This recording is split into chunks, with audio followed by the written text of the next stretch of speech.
Welcome to Amigos IAS. COP సదస్సు మనకు కొలంబియాలోని కలి అనే ప్రాంతంలో ప్రస్తుతం నిర్వహిస్తూ ఉన్నారు. సో ఆల్రెడీ స్టార్ట్ అయిపోయింది.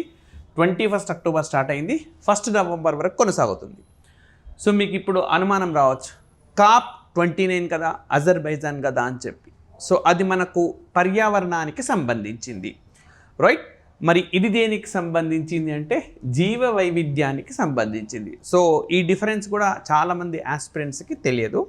సో కాప్ 29 సదస్సు అని ఒకసారి పేపర్లో వస్తుంది, కాప్ 16 అని వస్తుంది. ఆ కన్ఫ్యూజన్ ఉంది. సో నాకే చాలామంది రైట్ ఫోన్లు కూడా చేసినారు, ఇదేంటి ఇట్లా వస్తుందని చెప్పి. సో అందరికీ కూడా దీని పట్ల పూర్తి స్థాయిలో అవగాహన కల్పించడం కోసం అమిగోస్ ఐఏఎస్ మీకు ఈ సెషన్ను అందిస్తుంది. సో మరి ఈ సెషన్ కొలంబియాలో నిర్వహిస్తూ ఉన్నారు. సో జీవ వైవిధ్యాన్ని కాపాడడమే లక్ష్యంగా. మరి ఓకే, కొలంబియాకు సంబంధించిన బొగోటా మనకు వార్తల్లో ఉంది. ఎందుకు వార్తల్లో ఉంది? సో గత సెషన్స్లో నేను చాలా సందర్భాల్లో చెప్పినాను, మీకు తెలిస్తే ఓకే టైప్ చేయండి. సో కొలంబియాలోని బొగోటాలో రేషన్ దుకాణాల్లో ఒక కమాడిటీని అమ్ముతున్నారు, దానికి సంబంధించిన న్యూస్ ఇష్యూ అది. సో మరి మనం ఓకే చర్చలోకి వెళ్తే, బయోడైవర్సిటీ జీవ వైవిధ్యానికి సంబంధించిన ఈ ఒప్పందం మనకు 1990లో కుదిరింది.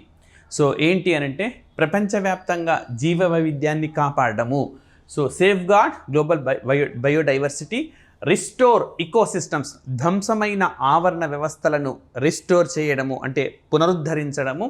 అదేవిధంగా equitable distribution benefits from biological resources అంటే జీవ వనరుల నుంచి అందరికీ లబ్ధి చేకూరేలా వాటిని సమంగా పంచడం. ఒక మాటలో చెప్పాలంటే జీన్స్ అన్నమాట. సో జన్యువులు, కొత్త రకాల జన్యు సంబంధ పదార్థాలను అందరికీ జెనెటిక్స్ బెనిఫిట్ షేరింగ్ అంటాం కదా.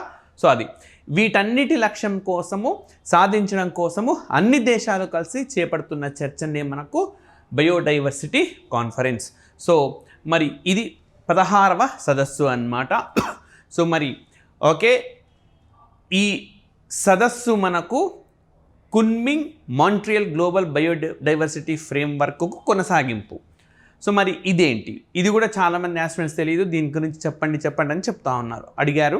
సో కున్మింగ్ అనేది చైనాలోని నగరం. 2022లో ఈ చర్చ చైనాలో అంటే ఈ సదస్సు అనేది చైనాలో నిర్వహించాలని చెప్పి అప్పట్లో పూర్తి స్థాయిలో సన్నాహాలు చేశారు. కానీ చైనాలో మరొక్కసారి ఈ కరోనా విజృంభించడంతో కున్మింగ్ చైనాలో జరగాల్సినది కెనడాలో జరిగింది, మాంట్రియల్లో జరిగింది. సో కాబట్టి దీన్ని Kunming Montreal global biodiversity framework అంటారు. సో కున్మింగ్ మాంట్రియల్ ప్రపంచ జీవ వైవిధ్య ఫ్రేమ్వర్క్ అన్నమాట.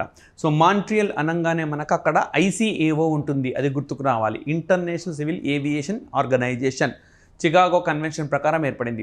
ఇదే మాంట్రియల్లో మనకు వాడా ఉంటుంది, వరల్డ్ యాంటీ డోపింగ్ ఏజెన్సీ. ఇదే మాంట్రియల్లో ఓజోన్ లేయర్ను రక్షించుకునేందుకు ప్రోటోకాల్ కూడా జరిగింది, రైట్?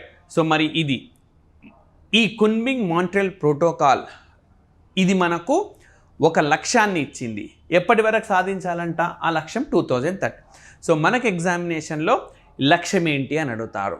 సో కాబట్టి చాలా ఇంపార్టెంట్.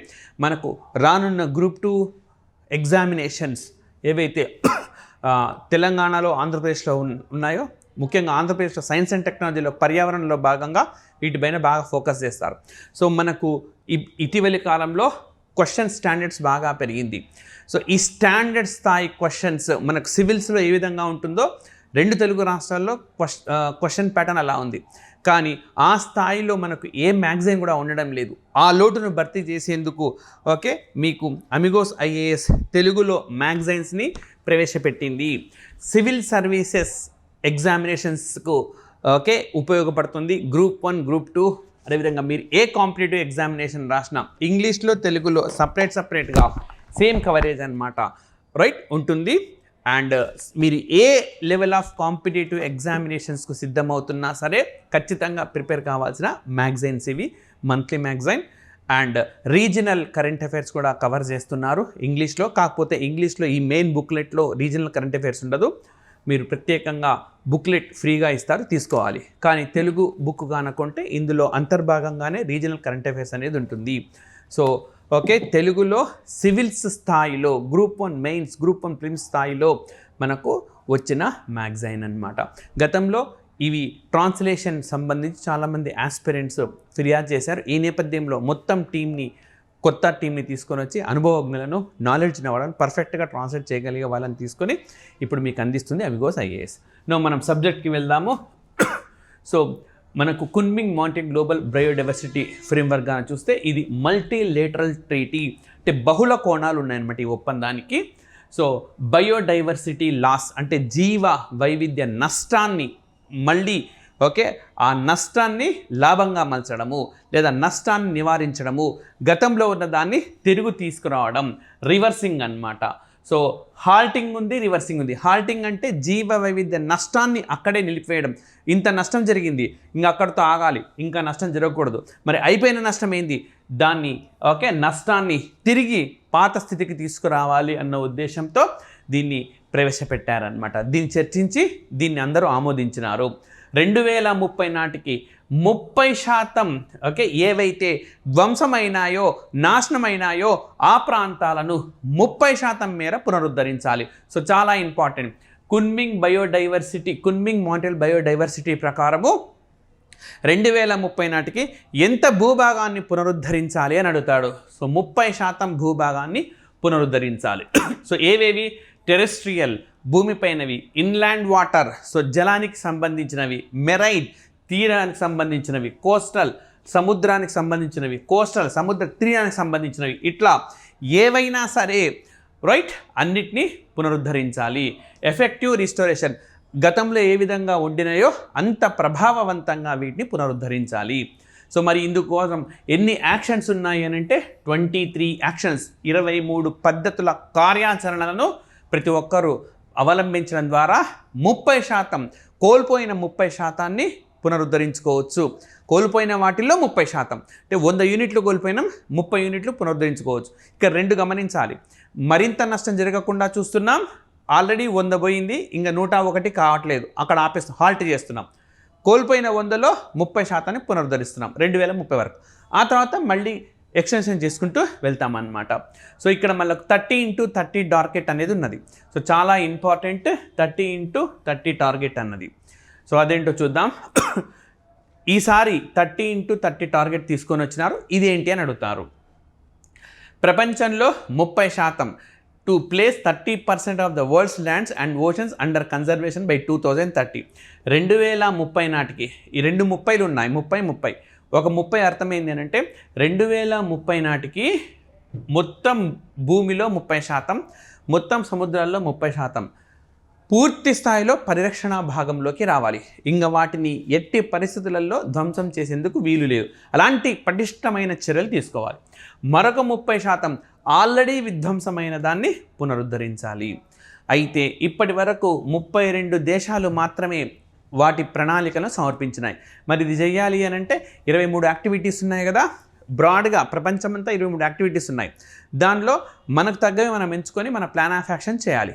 ఎందుకు అట్లా అంటే అది స్థానికతను ఆధారంగా ఉంటుంది. ఫర్ ఎగ్జాంపుల్ మనకు దక్షిణ భారతదేశంలో తీసుకునే చర్యలు ఉత్తర భారతదేశంలో తీసుకోలేము. అక్కడ వేరే, ఇక్కడేమో సముద్రం ఉంది, సముద్ర తీరం ఉంది. ఇక్కడ పరిరక్షించే తీసుకోవాల్సిన చర్యలు వేరు.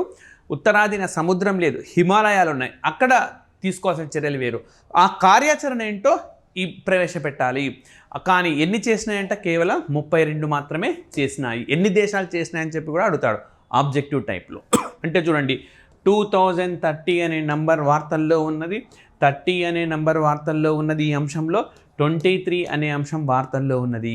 23 యాక్టివిటీస్ 30x30 ఆల్రెడీ కోల్పోయినవి 30% రిస్టోర్ చేయాలి. అండ్ 30% కనీసం కన్జర్వేషన్ పరిరక్షణ విభాగంలోకి తేవాలి. ఆ విధంగా గుర్తుపెట్టుకోండి.